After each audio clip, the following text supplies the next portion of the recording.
So last time we finished up by playing the game of Nim, and you remember, I hope, that the game of Nim was a game where there were two piles of stones. We made do with lines on the board, and the winner was the person who picked up the last stone. Remember, you had to pick piles. And I want to use the game of Nim to make a transition here. So what we pointed out about the game of Nim was it illustrated very nicely for us that games can have first mover advantages or they can have second mover advantages. A very small change in the game, essentially a very small change in where we started from, could switch a game from a game with a first mover advantage to a game with a second mover advantage. All right? Now today I want to just draw a slightly grander lesson out of that game. So not only was it the case that the game sometimes has first mover advantages and sometimes has second mover advantages, but moreover we could tell when it had a first mover advantage and we could tell when it had a second mover advantage.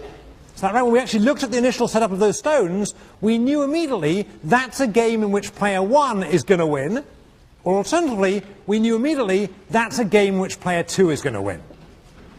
All right? Now it turns out that idea is very general and actually has a name attached to it, and that name is Zermelo. So today we'll start off by talking about a theorem due to a guy called Zermelo. And the idea of this theorem is this: we're going to look at games more general than just Nim, and we're going to ask the question, under what circumstances would you know about a game either that player 1, the person who goes first, can force a win, or that player 2 can force a win, or will allow a third possibility, which is it's going to be a tie. All right? So here's the theorem. Suppose there are two players in this game, like the games we looked at last time, and suppose, I won't define this formally now, but suppose the game is a game of perfect information. So what do I mean by perfect information? I'll define this later on in the class, but for now all I mean is that whenever a player has his turn to move, that player knows exactly what has happened prior in the game. So for example, all these sequential move games we've been looking at are moves of perfect information. When I get to move, I know exactly what you did yesterday, I know what I did the day before yesterday, and so on. All right, so it's a game of perfect information. I'm going to assume that the game has a finite number of nodes. So two things here: it can't go on forever, this game, and also there's no point at which it branches in an infinite way. All right, so there's a finite number of nodes, and we'll assume that the game has three possible outcomes. And actually there's a more general version of this theorem, but this will do for now.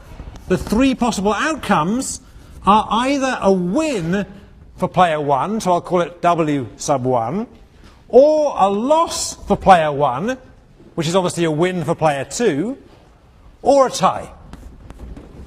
All right, so the game, like Nim last time, we only had two outcomes, so here we're going to go up to three outcomes, or three or fewer outcomes, I should say. All right, so these are the conditions, and here's the result. So I said three, it could be three, but it could also be two here. I'm just allowing for three. One is true. All right, so under these conditions, the following is true. Either player 1 can force a win. So either it's the case that this game is a game that if player 1 plays as well as they can, they're going to win the game. All right, no matter what player 2 does. Or or 1 can at least force a tie, all right, which means player 1 can play in such a way that they can assure themselves of a tie regardless of what player 2 does. Or it could be a game in which 2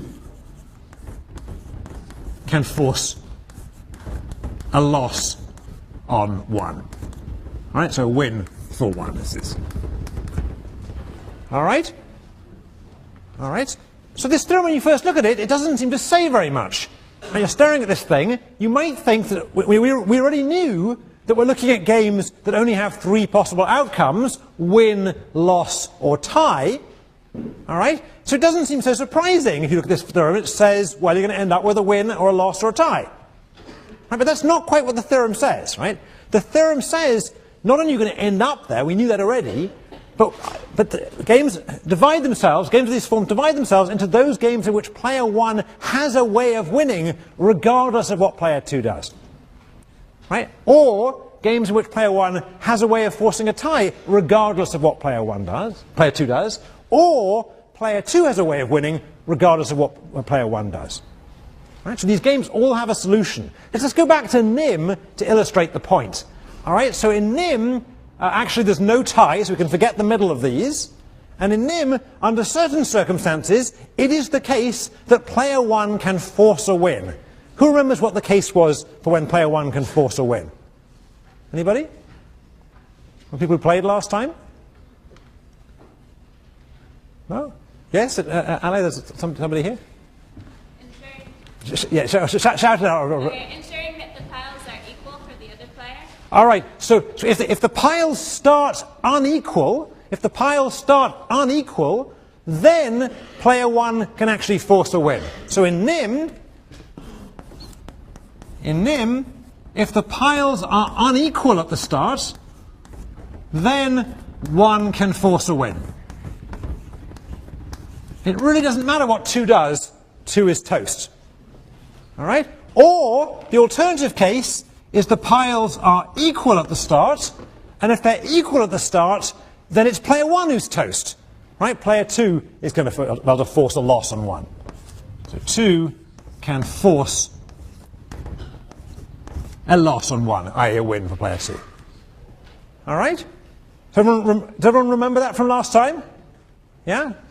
It's just before the weekend, shouldn't be so far long ago. All right? So this theorem applies to all games of this form.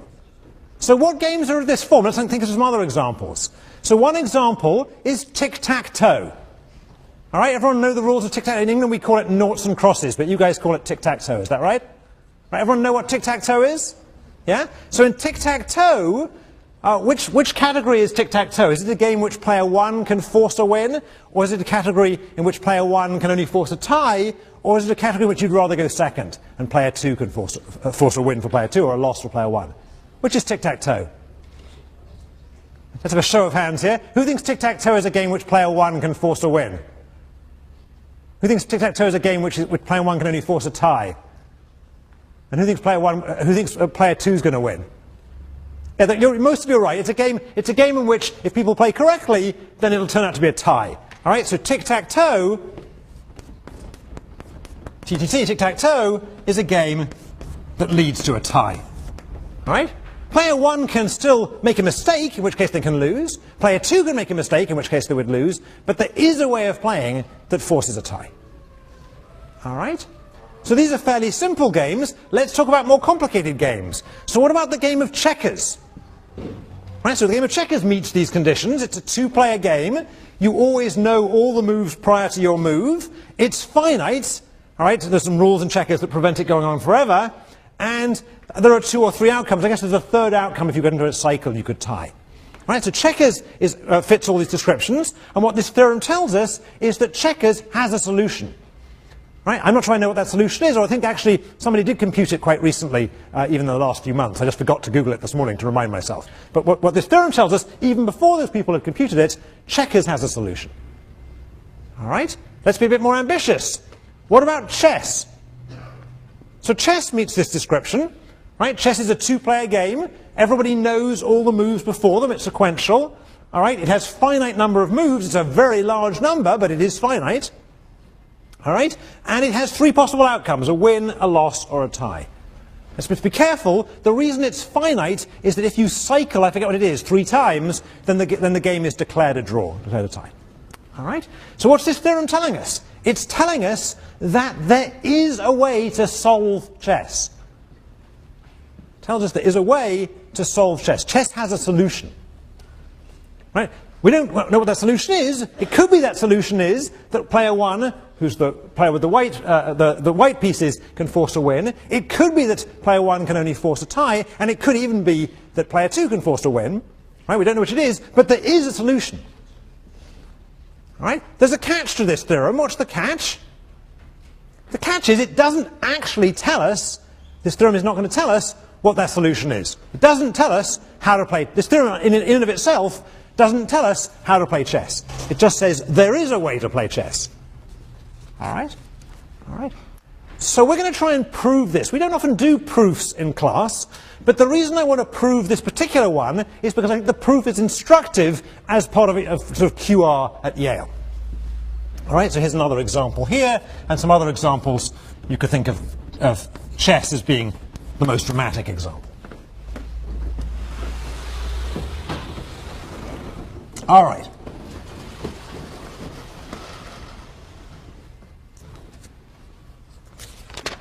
All right, so the reason I want to actually spend some time proving this today is because we're going to prove it by induction.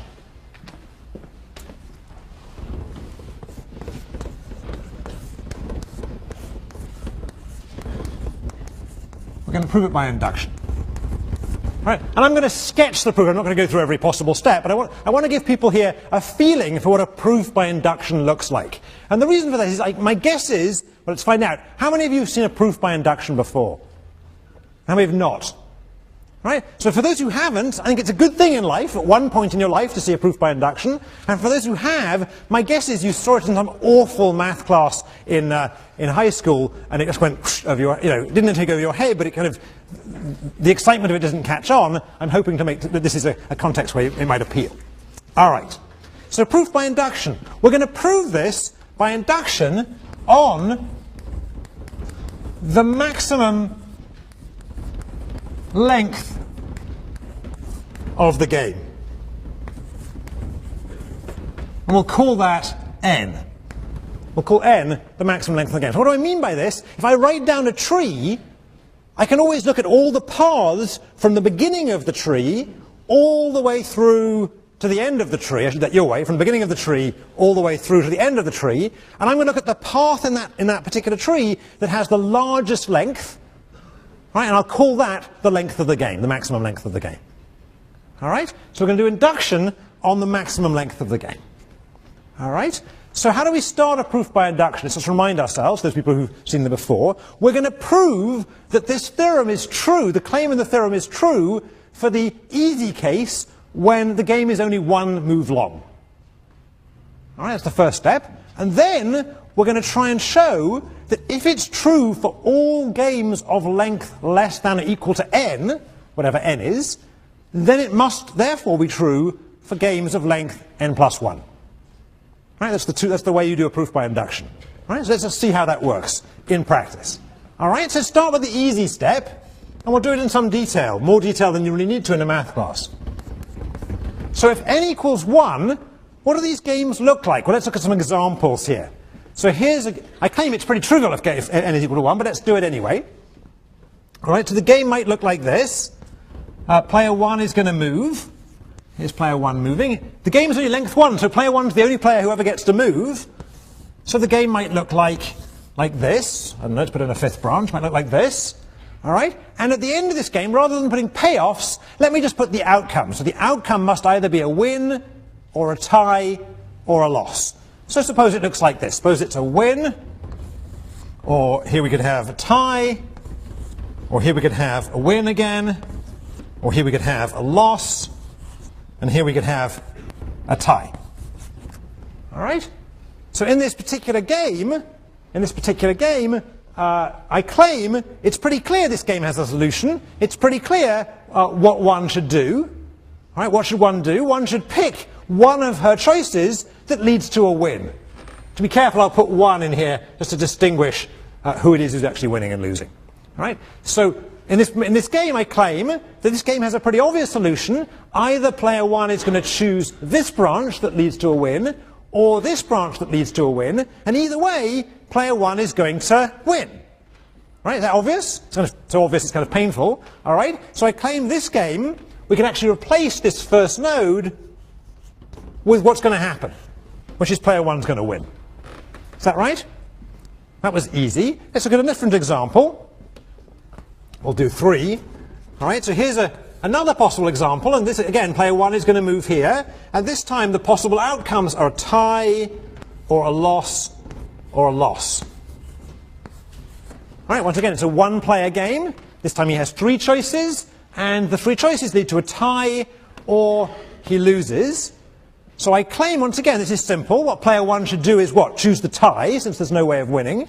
But in that case, he can actually force it. He can actually choose the tie, in which case he's going to tie. So this game has a solution called choose the tie. And again, we could replace the first node of the game with what's actually going to happen, which is a tie. Everyone happy? All right, there's one other possibility, I guess. The other possibility is that here player one has a lot of choices, maybe four choices in this case. Once again, player one is going to move, but in each case, unfortunately for player one, in each case, the outcome is that player one loses. Right, so this is a game in which player one is going to lose no matter what they do. Once again, it has a solution. The solution is player one is toast and is going to lose.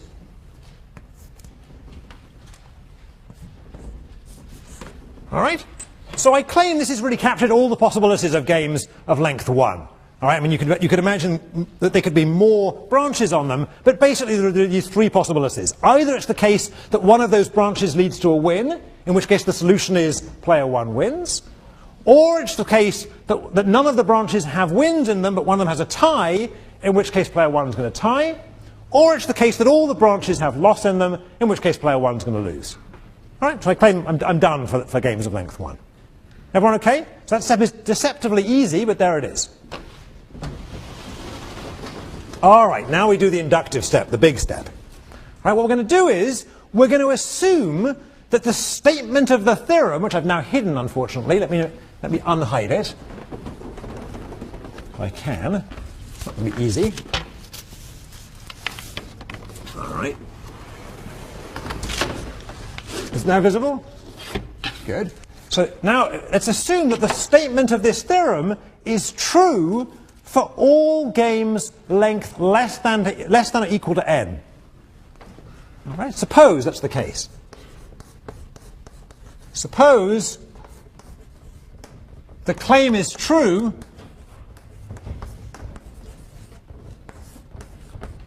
for all games of this type of length less than or equal to some n. All right, what we need to show is, what we're going to try and show is therefore it will be true for all games of length n plus 1. What we want to show is we claim therefore it will be true for games of length n plus 1. Right, that's the key step in inductive proofs. All right, so how are we going to do that? Well, let's have a look at a game of length n plus 1. All right, now obviously I can't use thousands here, so let me choose some relatively small numbers, but the idea will go through. So let's have a look at a game. All right, so here's a game in which player 1 moves first, player 2 moves second. Let's suppose if player 2 does this, then 1 only has a little choice here. Up here, then 1 has a more complicated choice. And perhaps 2 could move again. 1, 2, okay. All right, so this is quite a complicated little game up here. And down here, let's make it a little bit less complicated. Here, the game looks like this and then comes to an end. All right, so the tree looks like this. I haven't put the outcomes on it, but the tree looks like this. All right, so how long is this tree, first of all? Well, I claim that the longest path in this tree from the beginning to the end has 4 steps. Let's just check. All right, so 1, 2, 3, 4. That's what I claim is the longest path. Any path going down this way only has 3 moves in it. All right, so this is a game of length 4. All right? All right, this is a game of length 4. So we can apply it to our claim. Let's assume that the theorem holds for all trees length 3 or fewer, so that n plus 1 is 4 for the purpose of our example. All right? All right, so here's in this example, I don't want to put it here, let's put it here. In this example, n equals 3, so that n plus 1 equals 4. All right, everyone happy with this in the example? All right. Now what I want to observe about this is the following. Contained in this n plus 1, or game of length 4, are some smaller games. You could think of them as sub-games. They're games within the game.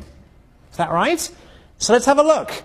I claim, in particular, let's draw around them in pink, there's a game here that follows player 1 choosing up, and there's a game here that follows player 1 choosing down. Is that right? All right. And so these are both games. All right. And what do we have here?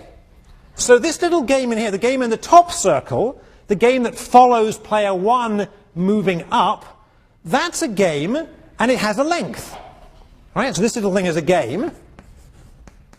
This is a game, and I'm going to call it a sub-game. Some jargon we'll be getting used to later on in the semester. It's a game within the game, but it's basically a game. This is a sub-game, and this is a sub-game following 1 choosing up. Let's put up in here. Following up. And I claim that this game has a length. This sub-game has a length. So we knew that we started from a game of length 4. We've taken one of the moves, and let's make sure this is actually a game of length 3.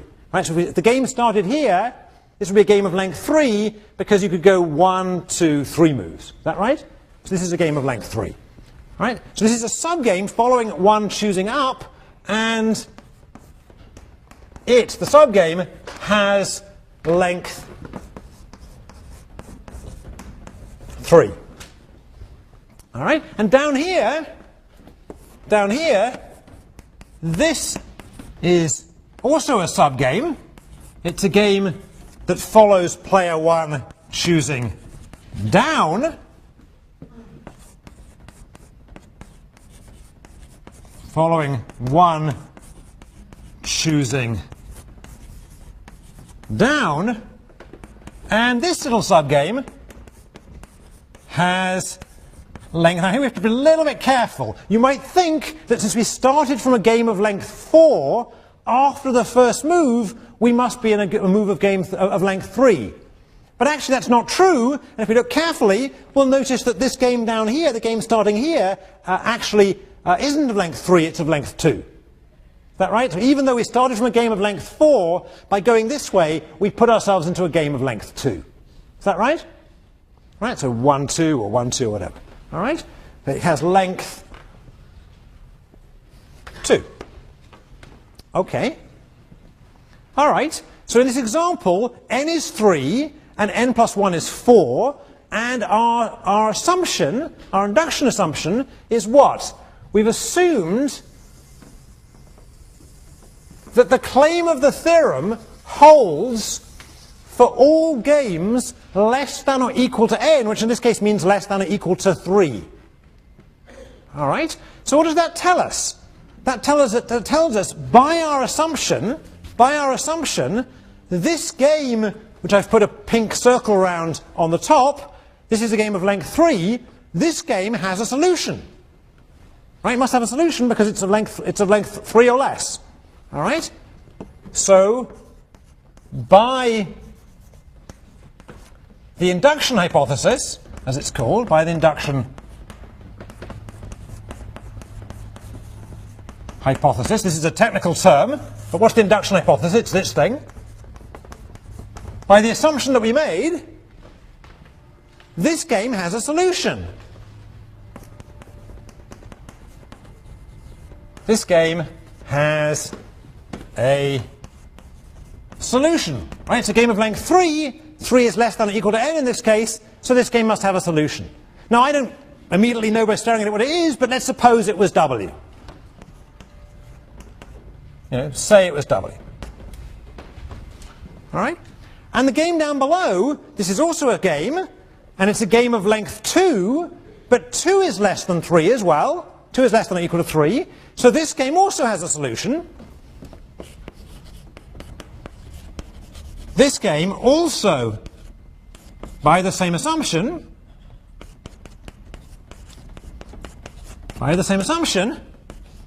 has a solution.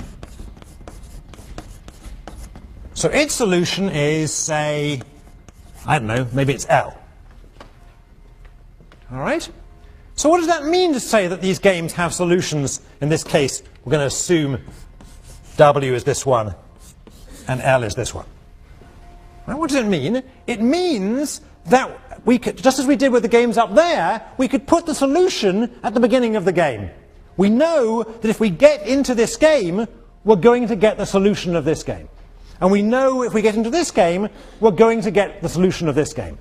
All right, so we can replace this one with its solution, which by assumption was W, and this one by its solution, which by assumption was L. And here I want to be really careful. I need to keep track of which person it is it's a win or a loss for. So this was a win for player 1, hence it was a loss for player 2, and this was a loss for player 1, hence it was a win for player 2. All right? All right, so these games, each of them have some solution, and in this case I've written down the solutions as W or L. All right? So now what can we do? Let me just bring down this board again. I can translate this game into a very simple game. So I'm going to translate it up here. So this game can be translated as follows.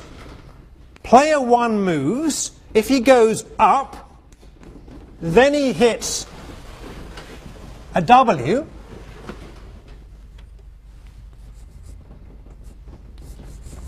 And if he goes down, he hits a loss.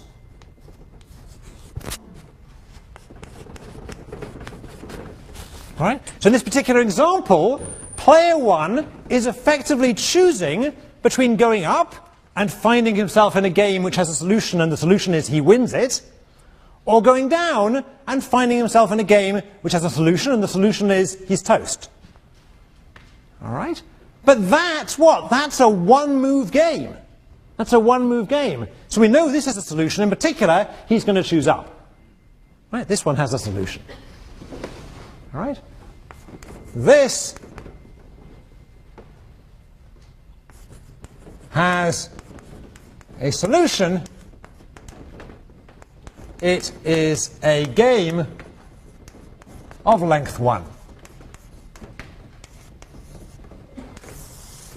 So what do we do? All right, somewhat schematically, we took a game of length n plus 1. In this case, that was 4. And we pointed out that once player 1 has made her first move in this game, we are in a game, or in a sub-game if you like, that has length less than 4. It could be 3, it could be 2, whatever. Whatever sub-game we're in, by assumption, that game has a solution. So it's really effectively, player 1 is choosing between going into a game with solution win or going into a game with solution loss, and if there were 15 other sub-games here, each one would have a solution, and each one, player 1 would be able to associate that solution with what he's going to get, or she's going to get. All right? So I claim that if it in fact is true that each of these sub-games of length 3 or less had a solution, then the game of length 4 must have a solution, which is what? It's the solution which is player 1 should pick the best sub-game. All right? People convinced by that step? People looking slightly deer in the headlamps now, so let me just say it again. All right? All right? We started by assuming that all games of length 3 or less, or n or less, have a solution.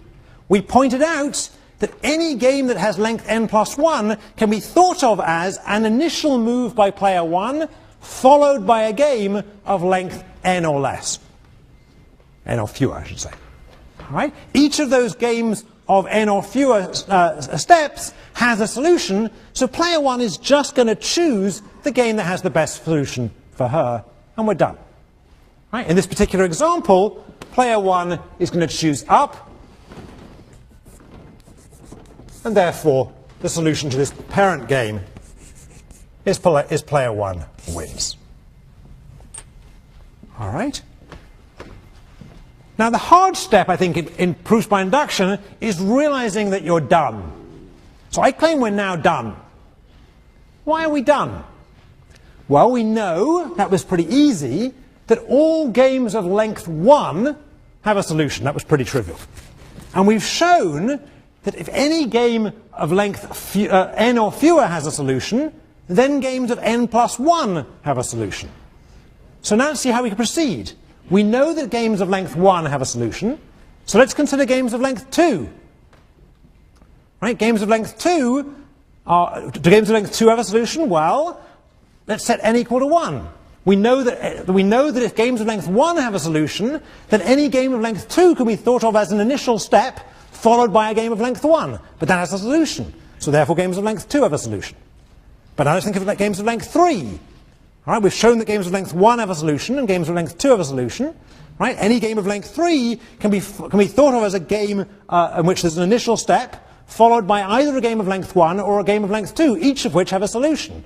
So once again, a game of length 3 has a solution and so on. All right? So games of induction, they work by building up on the length of the game, and we're ending up knowing that we're done. All right, for those people who've never seen a proof by induction, don't worry, I'm not going to test you on a proof in induction on the exam. I just wanted you to see one once. And let's all take a deep breath and try and digest this a little bit by playing a game. All right, so I'll leave it up there. I'll leave it up there so you can stare at it. Maybe I want it down again later.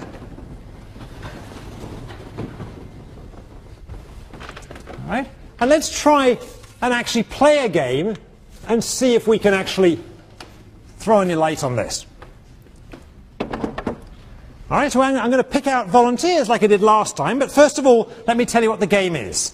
So once again, I'm going to have rocks in this game, and once again, I'm going to approximate those rocks with marks on the blackboard. All right, so here's an example.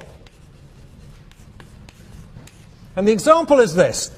The game involves an array of rocks. So here the array has 1, 2, 3, 4, 5 rows and 3 columns. So the rocks are not arranged as they were before in piles, but rather in a sort of pretty array. I actually made it more even, but this is 1, 2, 3, 4, 5 rows and 1, 2, 3 columns. Just in this example. Right, but in general, there's an array of rocks, n times n. All right, and we're going to play sequentially with the players. And the way the game's going to work is this. This is meant to be in this row. The way the game's going to work is when it's your turn to move, you have to point to one of these rocks. And whichever rock you point to, I will delete that rock and all the rocks that lie above or to the right of it. All rocks that lie to the northeast of it.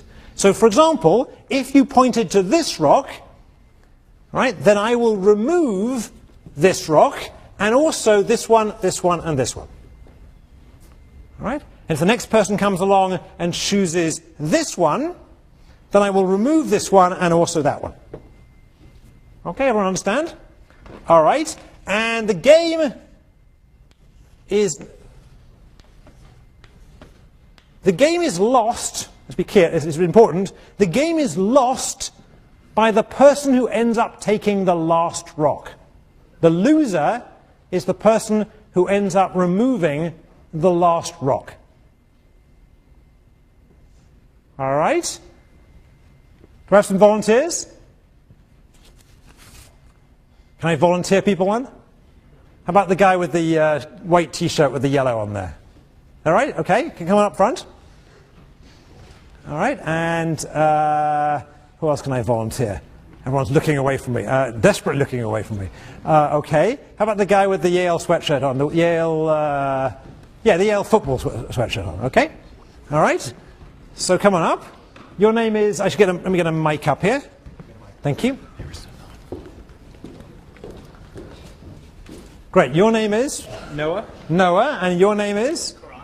Say it into the mic. So Quran. Quran, okay. So Noah and Quran are our players. All right, everyone understand the rules? Do you understand the rules? Yeah? All right, so why don't we let Noah go first? So Noah, which rock are you going to remove? Remember, the last rock loses. That one. That one. Okay, so Noah chose this one, so I'm going to remove this one and the one above it. So all the rocks to the north and east are deleted, right? All the rocks to the north and east of it are deleted. Wait, that means you last rock loses, okay? Last rock. Okay. Okay, good. All right. So, all right.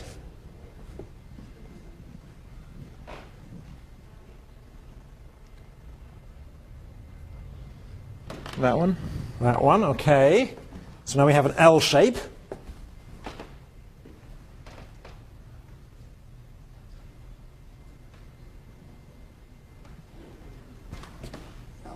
That one.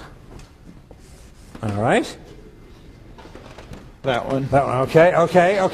All right. So we're done. All right. Okay. Everyone understand how that works? All right. Round of applause for our players, please. All right. Thank you.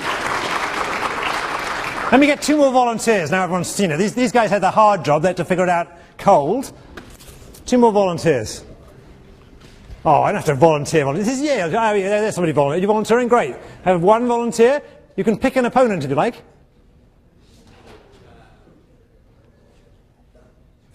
There you go. Okay, thank you. Your name, well, let's just wait till the mics are here. So your name is? Peter. Peter. And your name is Justin. All right. All right, let me put a new array up here. Thanks, Peter. All right, so let's put a new array up here. This time let's make it, doesn't have to be odd, it doesn't, so let's make it this time a bit more complicated. So we'll have 5, let's have 4 rows and 5 columns this time. All right, so this time, okay, so last time I had 5 rows and 3 columns, and this time I have 4 rows and 5 columns. 4 rows and 5 columns. All right, away you go. Move out the way. Why don't you stand a bit nearer the board, make it a little easier for people to see what's going on. There you go. All right, so Peter, you want to go first? Sure. Go ahead. That one? Okay, so this one goes, which means all of these go as well.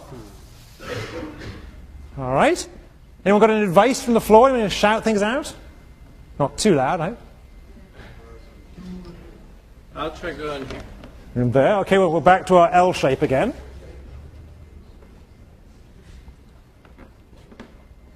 Here. Ah!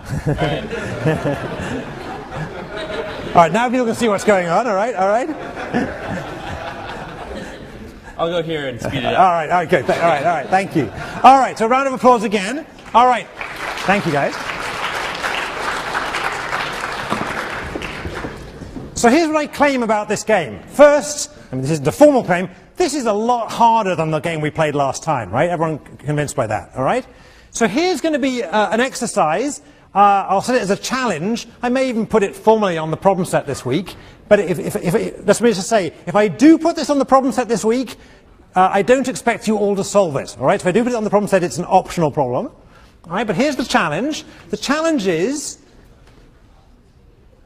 I claim, I know from Zermelo's theorem that no matter what n is, and no matter what m is, this game has a solution, right?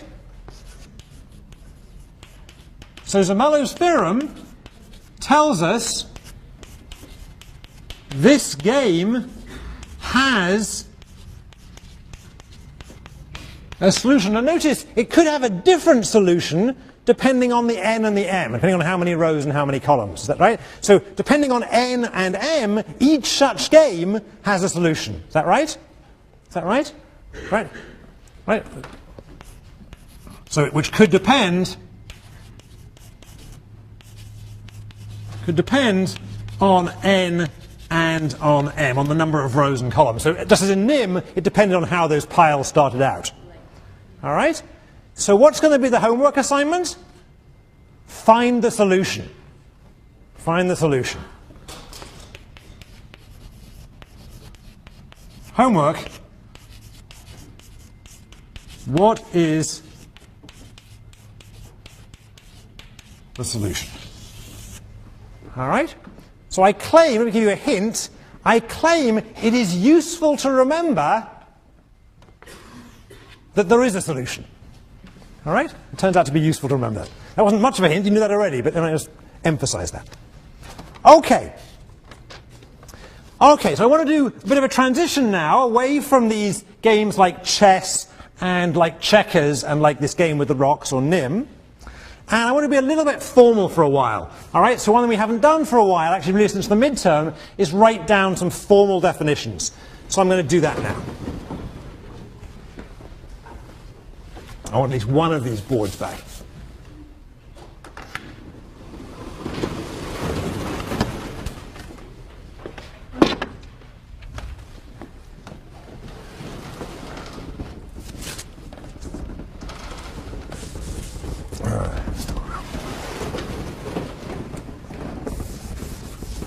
All right. So as I warned very early in the class, there are some points of the day when we have to stop and do some work, and the next 20 minutes or so is such a point.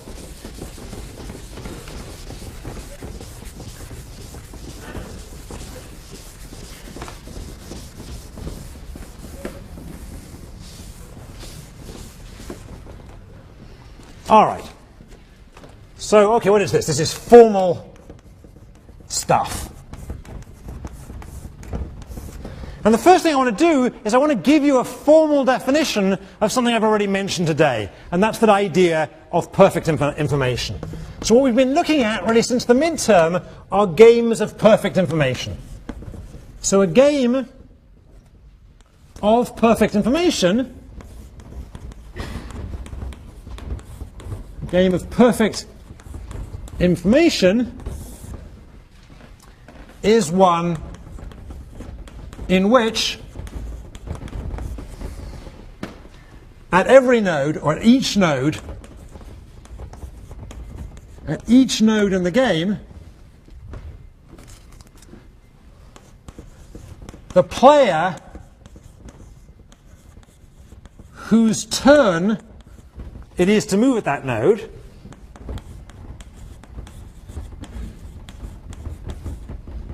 whose turn it is to move knows which node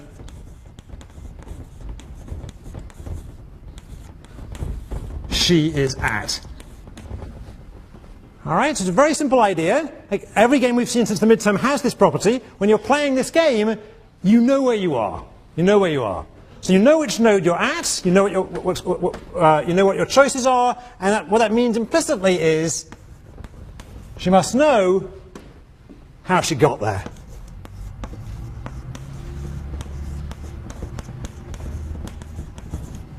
All right, so the whole history of the game is observed by everybody. When I get to move, I know what you did yesterday, I know what I did the day before yesterday. If I'm playing with a third person, I know what they did the day before that. All right, so a very simple idea, but it turns out to be an idea that actually allows us to, very simple idea, to use things like backward induction very simply. All right, now so far, all we've been doing is thinking about such games, games like perfect competition, or games like quantity competition between firms, or games like the games where we were setting up incentives, or games like NIM, and we've basically been solving these games by backward induction, rather informally. Right, what I want to add in now is the notion of a strategy in these games. Right, so when we had simultaneous move games, strategies were really unproblematic. Right, it was obvious what strategies were, but when we have games which are sequential, that go on over a period of time, and information is emerging over a period of time, we need to be a little careful what we mean by a strategy. All right? So what I want to do is I want to define a pure strategy, at least, as follows. So a pure strategy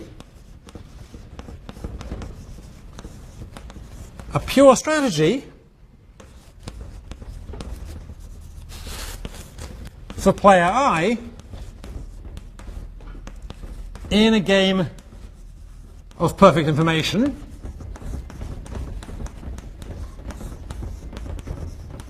So in the games we've been talking about, games which we can represent by trees, is what? It's a complete plan. It's a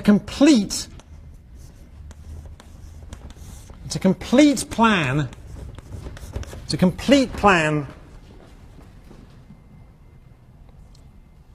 of action. So in other words, what it does is it specifies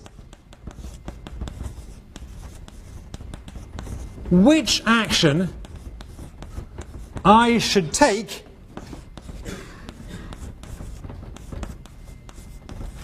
let's not make it should take, let's say will take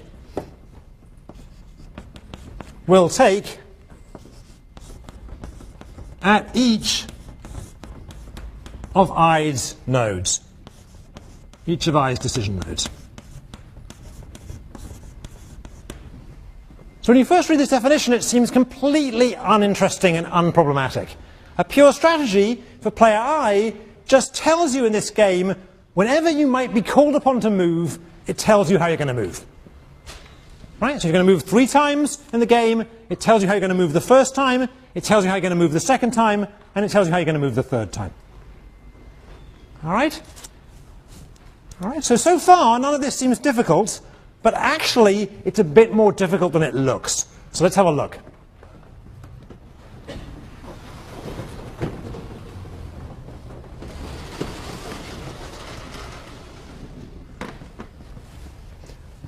What I want to do is I want to look at an example, and this example I'm hoping is going to illustrate some subtleties about this definition.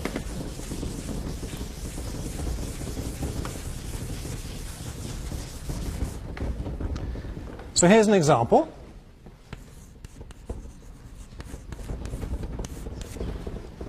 In this example, player 1 moves first, and they can choose in or out. Or if you like, let's call it up or down, since that's the way we've drawn it. So they can choose down or up, and I'll use capital letters U and D. Then if player chooses up, then player 2 gets to move, and player 2 can choose left or right. And if player 1 moves up, followed by player 2 choosing left, then player 1 gets to move, in which case player 1 can move up or down. I'll use little letters this time, little u and d. Right? Let's put some payoffs in this game. So the payoffs are 1-0 here, 0-2 here, 3-1 here, and 2-4 here. All right. So on paper, on the board, when you first look at it, this is a perfectly simple game. It's just like many of the games we've been looking at since the midterm. It has a tree. We could analyze it by backward induction. In a moment, we will analyze it by backward induction. All right? But what I want to do first is I want to say, what are the strategies in this game? All right? So let's start with player 2, since it's easier. Player 2's strategies here are what? Oh, pretty simple. Player 2's strategies are, player 2 only has one decision node. Here's player 2's decision node. Right? And the strategy has to tell player 2 what he's going to do at that decision node. So there's only two choices, left or right. So player 2's strategies are either left or right. Okay? Notice, however, already one slight subtlety here. Player 2 may never get to make this choice. All right? So player 2 is choosing left or right, but player 2 may not ever get to make this choice. In particular, if one chose down, it's really irrelevant whether player 2 has chosen left or right.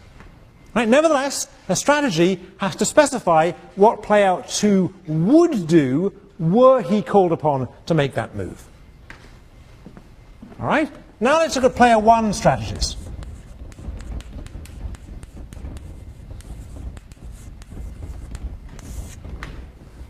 So what are player 1's strategies in this game? What are player 1's strategies? Any takers? Anyone want to guess? So I claim it's tempting, but it turns out to be wrong, to say that player 1 has 3 strategies here. It's tempting to say either player 1 moves down, in which case we're done, or player 1 moves up, in which case at some later date she may be called upon to choose up or down again. All right, so it's very tempting to think that player 1 has just 3 strategies here. Down, in which case we're done, or up, followed by either up or down, depending on followed by either up or down if she's reached at that point. Right? But actually, if we follow this definition carefully, we notice that player 1 actually has 4 strategies here. So let me say what they are, and you'll see why it's a little odd. So here's one of the strategies we talked about, up followed by up.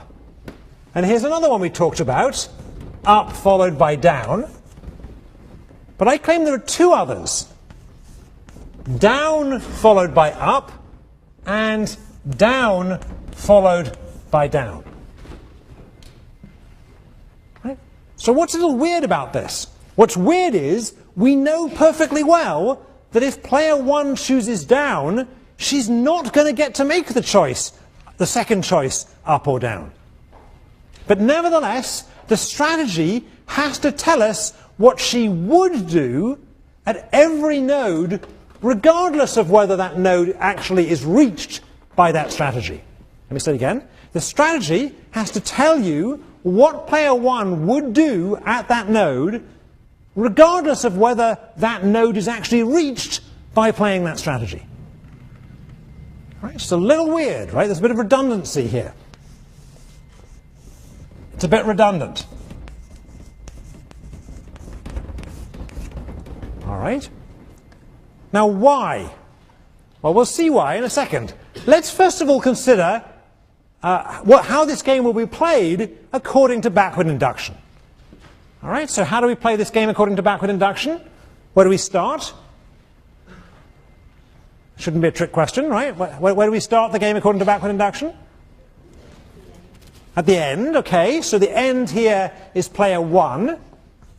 And player 1 will choose here to go down. Is that right? Because 3 is bigger than 2. So if we roll back to player 2's move, player 2, if she chooses left, she knows it she'll be followed by player 1 going down, in which case she'll get 1. But if she chooses right, she'll get 2. So player 2 will choose right.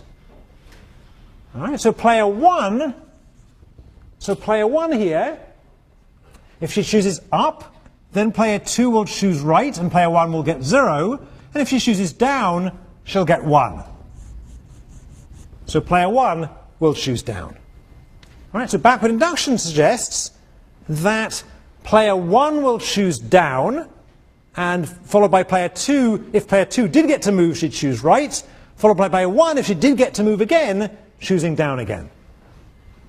All right?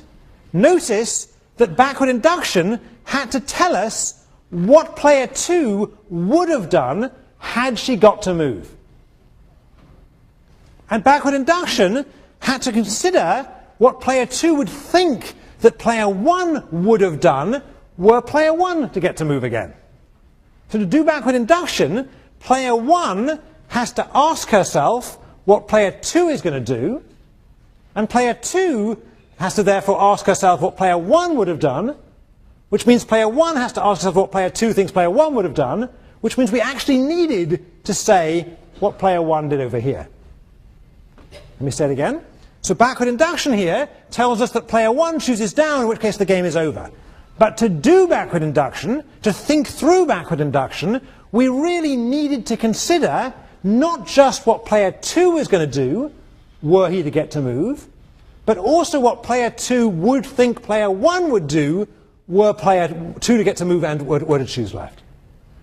All right, so all of these redundant moves were actually part of our backward induction. All right, we need them there so we can think about what people are thinking.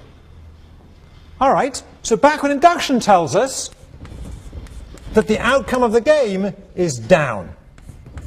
All right, but it tells us in terms of strategies, player 1 chooses down, and were she to get to move again, would choose down again, and player 2 chooses right. All right. Now let's analyze this game a totally different way. We now know what the strategies are in the game. Player 2 has 2 strategies, left and right. Player 2 has 2 strategies, left and right. And player 1 has 4 strategies, up, up, up, down, up, and down, down. All right? So let's write up the matrix for this game.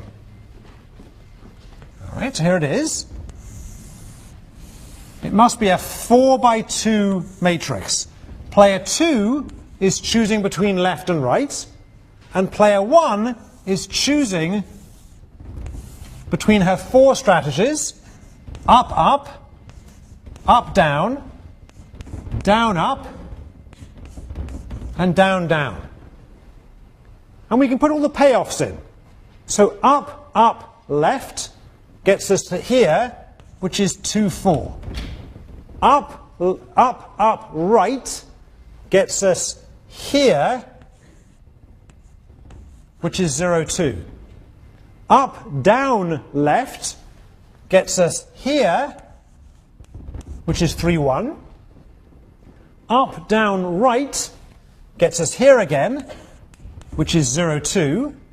And down, up gets us going right out of the game immediately, so we're going to go to 1, 0. And in fact, that's also true for down, up, right. And it's also true for down, down, left. And it's also true for down, down, right. Right, so all of these 4 strategies at the bottom started off by player 1 choosing down, in which case the game's over. So once again, in this matrix, you can kind of see the redundancy I was talking about. All right, in this matrix, the 3rd row, the down-up row, looks the same as the down-down row. Everyone's happy with that? All right. So when we've had matrices in the past, how have we solved the game? Well, we've been doing this backward induction stuff for a couple of weeks, but prior to the midterm, if I'd simply given you this on the midterm, what would you have done? You'd looked for Nash equilibrium, right? So let's do that. Let's look for Nash equilibrium. So if player 2 chooses left, then player 1's best response is up, up. And if player 2 chooses right, then player 1's best response is either down, up, or down, down. All right? Conversely, if player 1 chooses up, up, then player 2's best response is left. If player 1 chooses up, down, then player 2's best response is right. If player 1 chooses down, up, then player 2 doesn't care because they're getting 0 anyway. And if player 1 chooses down, down, then again player 2 doesn't care because they're getting 0 anyway. All right? So the Nash equilibria in this game are what? So one of them is here. All right, so that's one Nash equilibrium. So one of them is down, down, followed by right. Okay? And that's a Nash equilibrium we actually found by backward induction. Right? The Nash equilibrium down, down, right corresponds to the one we found by backward induction. All right? But there's another Nash equilibrium in this game. The other Nash equilibrium in this game is this one. All right? That's also a Nash equilibrium. And what does it involve? It involves down, up, and right. Down, up, and right. Sorry, down, up, and right.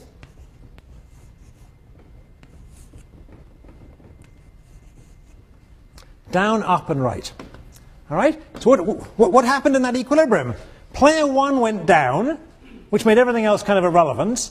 Player 2 played right, and player 1, in their plan of action, was actually going to choose up. Right, say it again. Player 1, in fact, went down. Player 2, had they got to move, would have chosen right, right? And player 1, had they got to move at this second time, would have chosen up. So how can that be a Nash equilibrium? It doesn't correspond to backward induction. Right? In particular, player 1 up here is choosing a strategy that seems silly. Right? They're choosing up rather than down, which gets them 2 rather than 3. Right? So how can it possibly be that that's an equilibrium strategy? Right? The reason it can be an equilibrium strategy is it doesn't really matter what player 1 chooses up here from player 1's point of view, because it's never going to be reached anyway. As long as player 2 is going to choose little right here, as long as player 2 is choosing right, it really doesn't matter what player 1 decides to do up there. From player 1's point of view, it doesn't make a difference, it isn't reached anyway. All right? So we're highlighting here a danger. And the danger is this. If you just mechanically find the Nash equilibria in a game, you're going to find people choosing actions that, if they ever were called upon to make them, are silly. Say it again. If you just mechanically find the Nash equilibria in the game, just as we did here, you're going to select some actions, in this case an action by player 1, that, were she called upon to take that action, would be a silly action. And the reason it's surviving our analysis is because, in fact, she isn't called upon to make it. All right. Now, to make that more concrete, let's take this to an economic example. This same idea.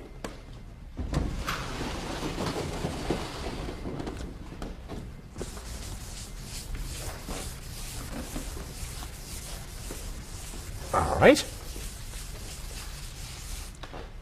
So what I want you to imagine is a market. And in this market, there is a monopolist who controls the market, but there's an entrant who is thinking of entering into this market. Right? So right now, this market has a monopoly in it. Right? And the monopolist is an incumbent. Let's call him Inc. And there's an entrant who is trying to decide whether or not to enter the market or whether to stay out. If they stay out, then the entrant gets nothing and the incumbent continues to get monopoly profits. So think of this as 3 million a year. All right? If the entrant enters, then the incumbent can do one of two things. The incumbent could choose to fight the entrant, by which I mean charge low prices, advertise a lot, try and drive them out of the market. It could behave very competitively, in which case the entrant will actually make losses and the incumbent will drive her profits down to 0. Right, conversely, the incumbent could choose not to fight. If they don't fight, then they'll simply share the market and they'll both make, let's say, corno profits or duopoly profits of $1 million each. All right, so in this game, let's just say again, there's a market there, the monopolist is in the market, and the monopolist is making 3 million a year, which seems pretty nice for the monopolist. All right, the entrant is trying to decide whether to invade this market. If she invades this market, if she's fought, she's in trouble, but if the monopolist accommodates her, then they just go to duopoly profits, and the entrant does very well, gets $1 million in profit. All right, let's have a look at this game, analysed. First of all, this time, let's analyse it by Nash equilibrium. All right, so I claim in this game, this is pretty simple. The entrant has two strategies. Put it straight into the matrix. The entrant has two strategies. They're either to go in or to stay out.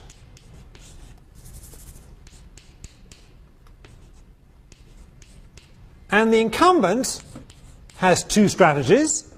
They are either to fight the entrant or not to fight. All right? And the payoffs of this game are as follows. Let's put them in. In and fight was -1, 0. In and not fight was 1, 1. And out led to the incumbent maintaining monopoly profits. Let's have a look at the Nash equilibria of this game. All right, so the first thing to do is to look at the best responses for the entrant. So if the incumbent chooses fight, then the entrant's best response is to stay out. If the incumbent chooses not fight, then the entrant's best response is to enter. All right? How about for the incumbent? If the entrant chooses to come in, then the incumbent's best response is not to fight, because 1 is bigger than 0. But if the entrant stays out, it really doesn't matter what the incumbent does. They'll get 3 either way. All right? So the Nash equilibria here are either in followed by not fighting, you end up with a duopoly, or out followed by fighting. Of course, the fight doesn't take place. Out followed by, we would have fought had you entered. All right? So these are the Nash equilibria. Let's analyze this game by backward induction. All right?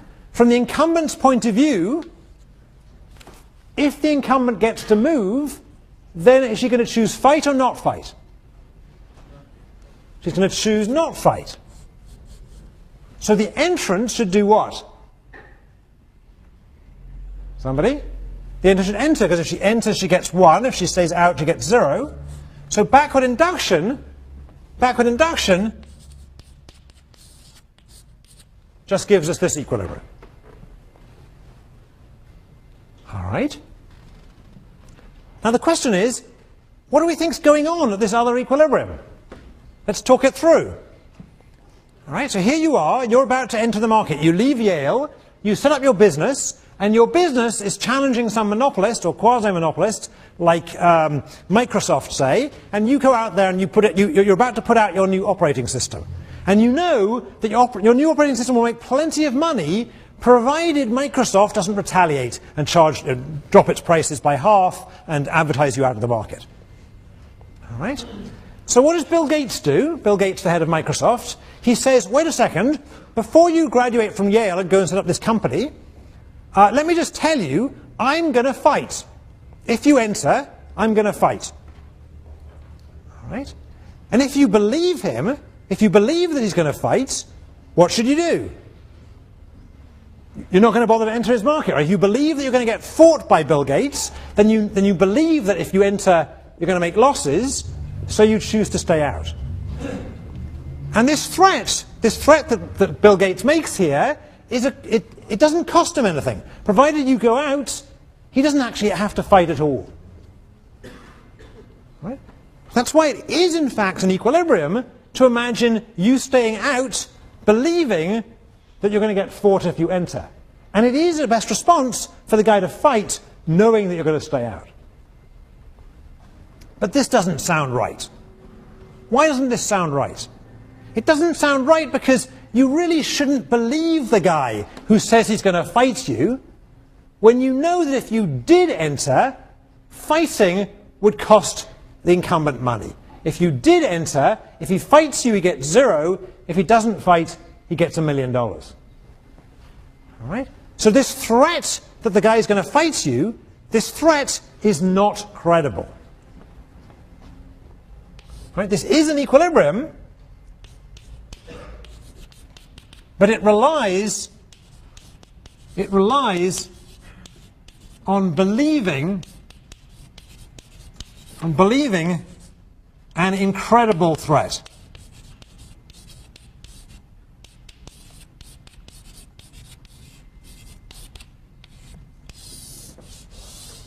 It's true that if you think about entering the market that Microsoft is in, you're very likely to get a little email from Bill Gates, or it won't be an email because that can be taken to court, but some little threatening remark in your ear from Bill Gates. It's true if you entered into the market that the people who build aircraft are in, the head of Boeing might pay you a call one day or send someone round, right? But these threats are not credible threats. Is that right? They're not credible threats because we know that if you did enter, it isn't in their interest to fight. They're making a lot of noise about it, but you know that if you did enter, backward induction tells us they're not going to fight. All right? All right? But now we're in slightly an odd situation. All right? Why are we in an odd situation? Two things. One, we seem to be finding that there are Nash equilibria in games. We found one here and one up here.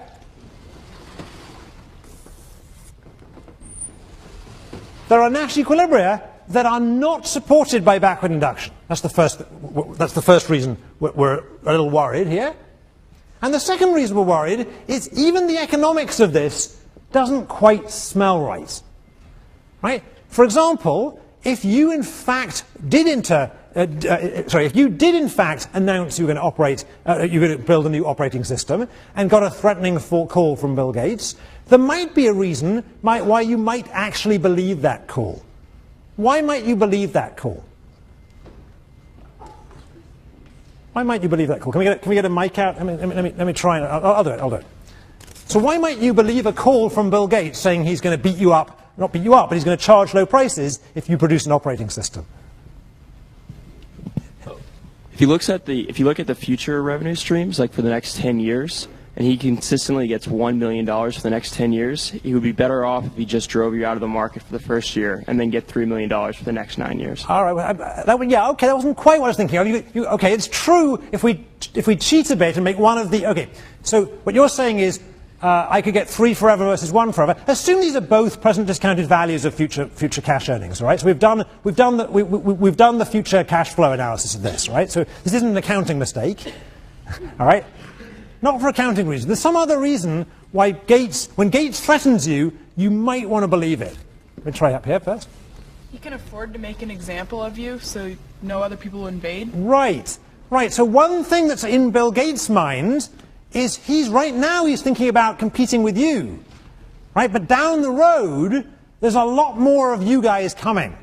Right? There's whatever it is, 280 of you in this room, and there's another 280 in next year's class, and so on. And Bill Gates knows that each of you might come out and threaten his monopoly, his Microsoft monopoly. And he might think that by setting an example to one of you, he might be able to keep the others out. And somewhere, that kind of argument, the argument of making an example of somebody, is missing here. Missing completely. But it's got to be important, right? It's got to be an important idea. All right? So we're going to come back and spend the first half of Wednesday's class picking up just precisely that idea.